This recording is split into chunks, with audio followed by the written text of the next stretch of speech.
So when we do hypnosis to a couple, to a family, we have a lot of consequences that you can see here. Less spontaneous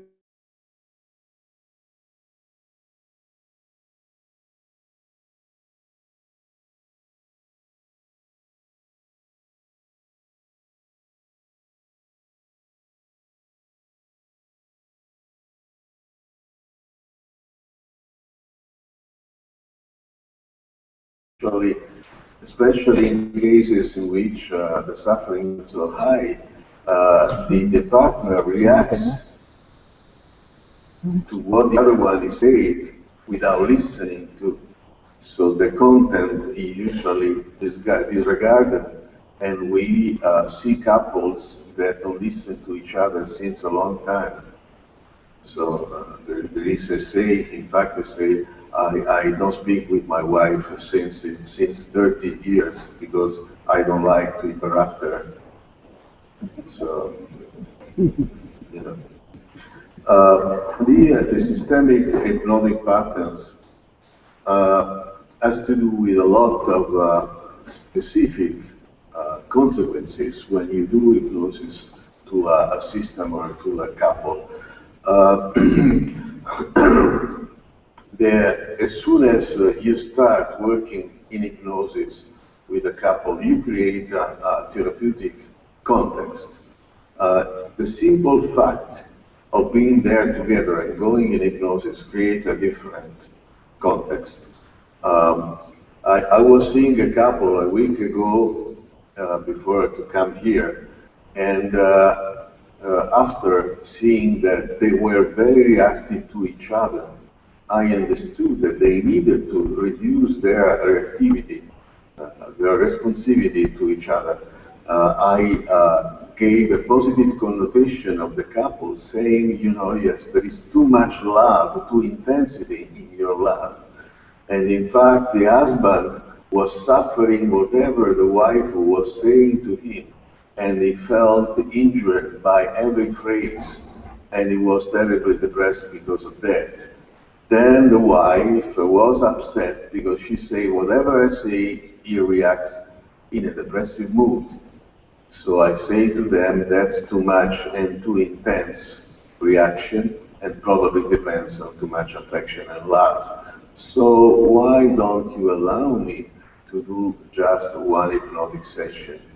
And the husband says, well, I don't want that. I don't want anything for myself. My wife should change.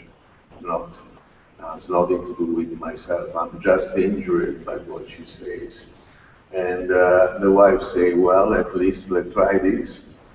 And the husband thought for about a week, and then at the end they decide to have it. And the session was incredible. The husband relaxed so much, and the wife, watching the husband so relaxed, she felt so well, so much better.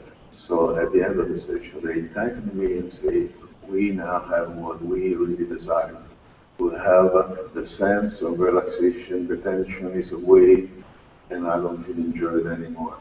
So I didn't do any special. The fact of going in hypnosis is helpful for families. I think that families invented hypnosis. All techniques that we have discovered come from the experience that we had in families.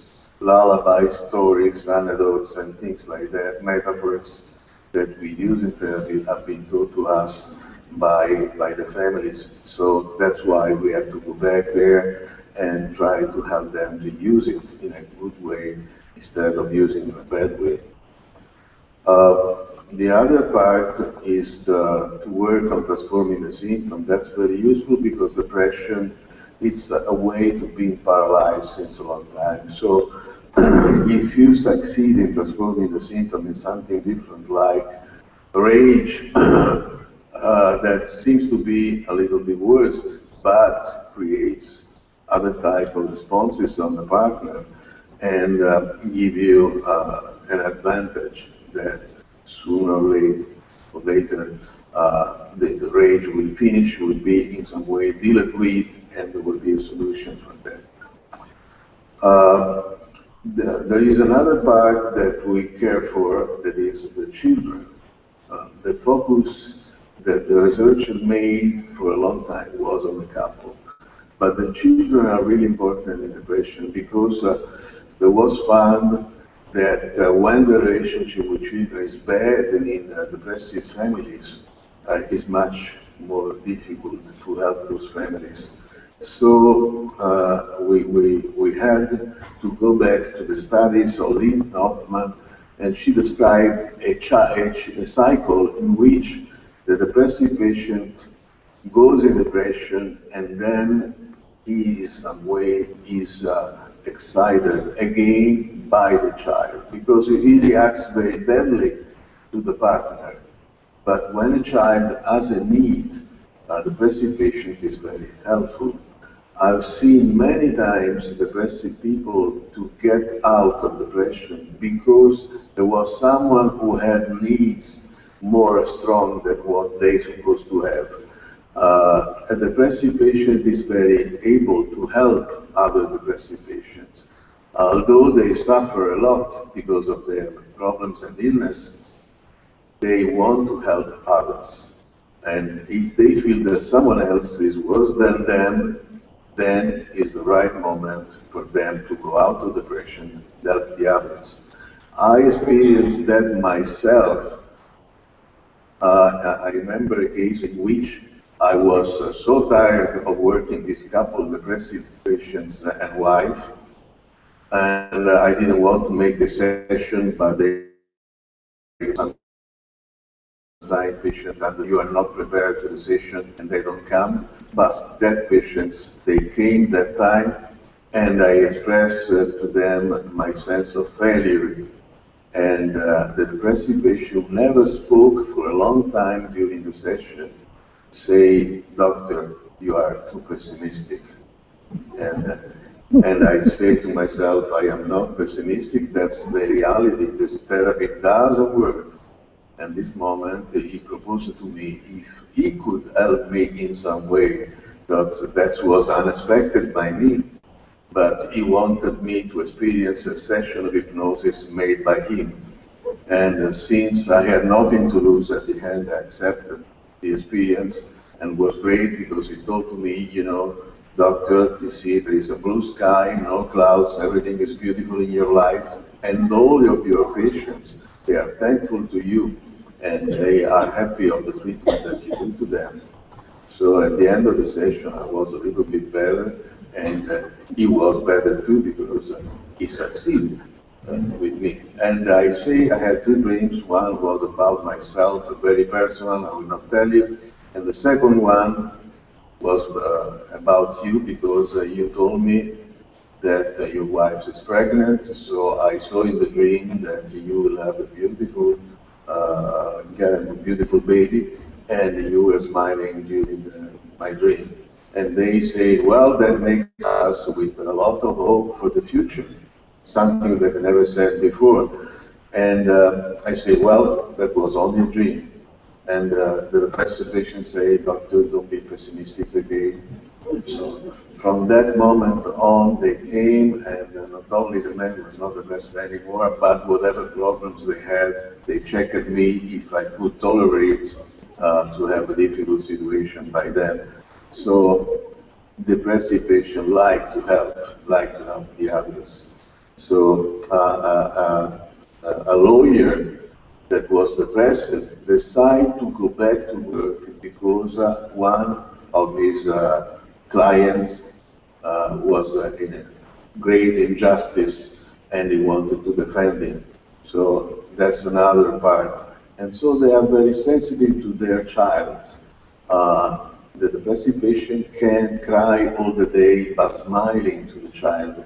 So that's why we call the sleeping giant, because the giant is sleeping there and then the little baby comes and it's like that little baby is like a mosquito, and the giant re-awakes and goes back to work and to the other things in his life. When we do hypnosis to families, and especially families with depressive behaviors, we have to distinguish the difference in the group, in the family, because it is not all the same. The depressive patient, they like to help, and their partner, they like to help. So that's very similar. But at the same time, the depressive patient doesn't do anything, and the partner does all he or she can to help. And they suffer because they succeed in many things in their life, but they never succeed with their depressive partners. So they suffer because of that. And I've seen many times that when the depressive patient gets better, the partner has nothing to do anymore and becomes depressive himself or herself.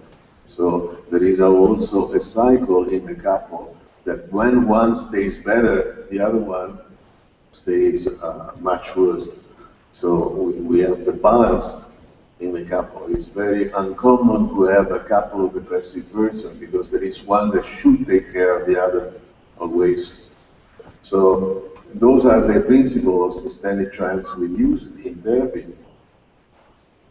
And the individual hypnotic trance is usually enforced by a shared hypnotic context. Was the Marquis de Puységur to teach us the importance of the context. If you well remember, Mesmer was thinking that a magnet could change a person and make it better. Marquis de Puységur was thinking that a magnetized tree could be enough. If the people collect under the tree in a context that is hypnotic or magnetic at that time, then you can improve. So the context is much more effective than the single. And Mesmer himself understood that working in a group was easier and more successful than working with single individuals. You know, the being together, or if you want, a relationship, as we know, all kinds of psychotherapy demonstrate that the most important factor is the relationship with the therapist. The relationship adds something to the two of the people that participate in psychotherapy. So the relationship is the emerging factor that will help for change. And in fact, I've seen in different cultures that when you need help, there is a contest that is created around yourself, and that contest will be the therapy. Mark was explaining to us the importance of large families, and I think we have smaller families, but larger families were usually much more healthy because there is the help always of someone else. If someone is depressed, there will be many people that would be able to help there. So each family member has a different trance, but in the same time, individual family members have connected meanings that they share together during the trance.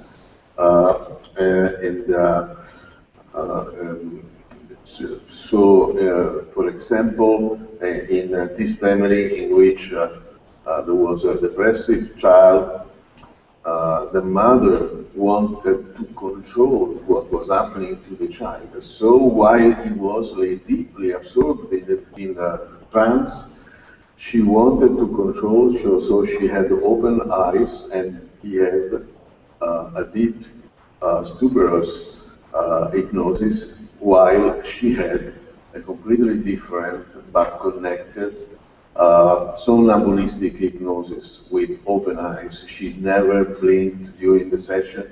That means that she was deeply in trance, but the type of trance that we define as somnambulistic because it looks like you are awake.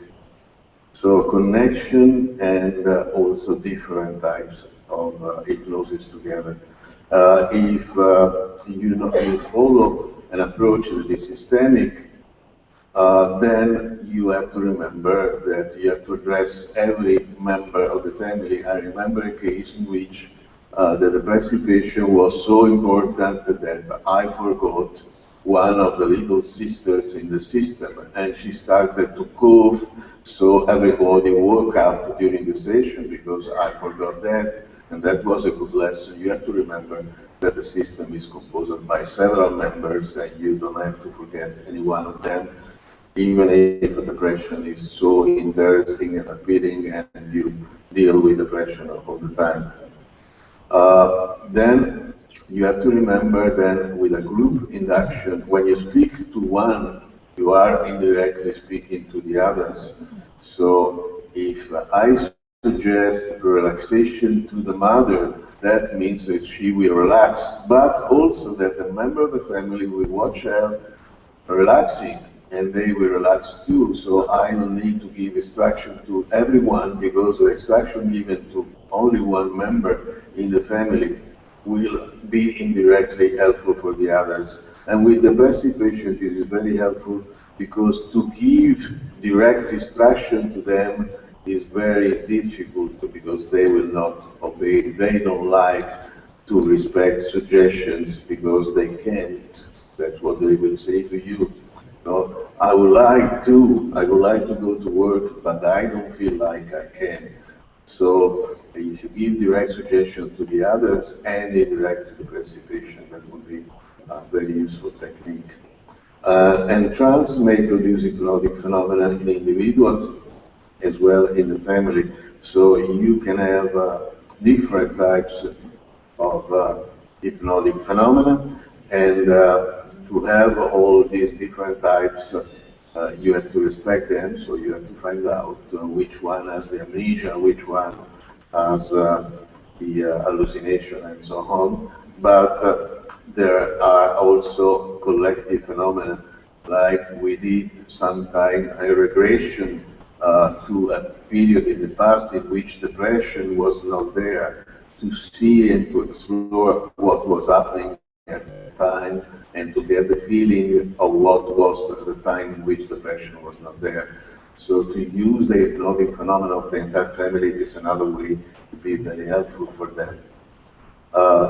Then there are specific techniques that have to do with the idea of going in trance, and focusing on the patient is one of the most powerful induction techniques, especially in depression, because everyone is watching the depressive patient, and the concentration, the attention, the activity is the most intense, and so their family will go in induction very easily and go together.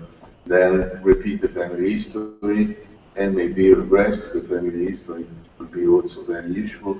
And recapitulating, reassuming, summarizing the point of view of each one is another important technique, and explain the problem with a story or a metaphor.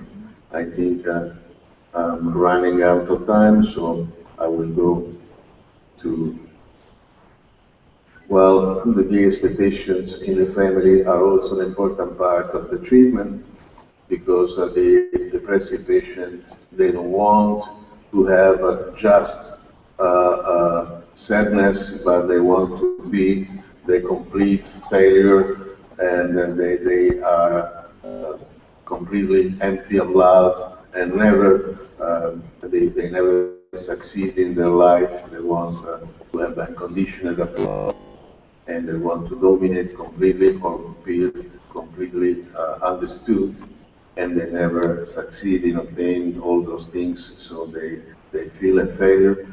And in order to do therapy, let me go at the end. So the suggestion that we can give to the therapist, it's important that you don't act like a powerful person that succeeds always, because otherwise the depressive patient will think that he is a failure and you are a successful person. So they will say to you, I am not happy, and you are happy for sure, because you know the tricks to make your life happy. And I'm sure you have a beautiful marriage. I'm sure that you have a wonderful family, and I have a very sad situation. Usually I respond to this saying, well, you know the statistics, and you know psychotherapists have a double divorce than the normal people, and they have the risk of psychopathology 3 times of the normal people, and suicidal risk 4 times more than the normal people. So you have to know this, and don't think that I am so much better than you are, and the risk that I call you tonight because I am in despair is higher than you call me because you are in despair. So the depression of the therapist should be in some clear, especially when you and you don't have to be afraid of that, and you have to show that you can tolerate failure, because failure, as Carl Whittaker, one of the most famous therapists, was saying, failure is our bold companion. The more you live, the more you know that it will be always with you. There will not be any person so faithful to you like the failure. So be prepared to that and understand that depression is not a failure, but is not being able to tolerate failure. Thank you very much.